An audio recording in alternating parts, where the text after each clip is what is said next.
This outfit obviously hits very close to home for people who live there. Yeah, absolutely. They are part of that unfortunate club that knows gun violence all too well. Although that shooting at Oxford High School over a year ago, the folks we talked to today, survivors of that shooting, says it is still very real. It is something that has really changed the course of their lives. And it was the perfect place today to cap off a blitz. Several vigils, 7 across the state, hosted by End Gun Violence Michigan. There were 7, as I said, including in Detroit and here in Oxford. And now really their main message, End Gun Violence Michigan, is asking the legislature as they go into the first 100 days of the 2023 year to call for action for common sense gun laws. That's what this group is after, and we'll go through them, what they're asking for. Safe storage laws, universal background checks, and extreme risk protection, which would allow judges to remove temporarily guns from people that are at risk, and of course restrictions for domestic abusers to have guns.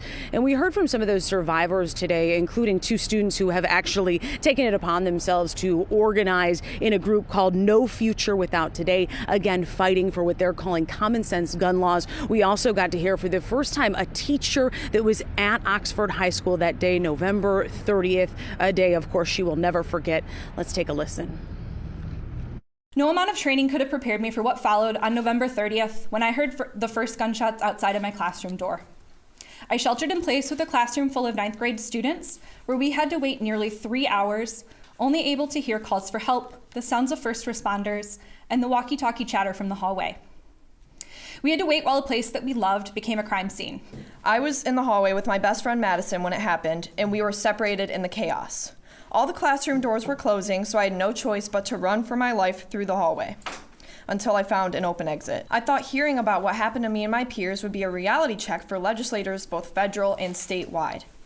I thought that the changes needed would happen overnight, but here I am a year later, no change has been made, and I'm still speaking about a tragedy that has changed the course of my life.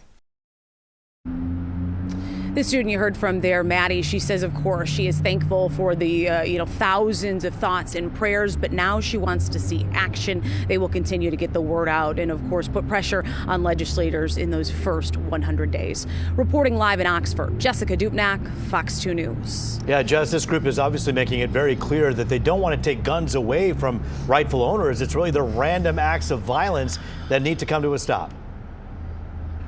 And that's the thing. They refer to folks as responsible gun owners already do all of the things they're highlighting. It's the ones that they're worried about that have fallen through the cracks. And they're saying that with these common sense gun laws, shootings like the one here in Oxford and so many we talk about right here on Fox 2 could be prevented if the legislator were to pass through some of those bills that are really have been stalled for years, even decades. It's a storyline you've covered time and time again. Jessica Dupnack for us live. Thanks for that live report.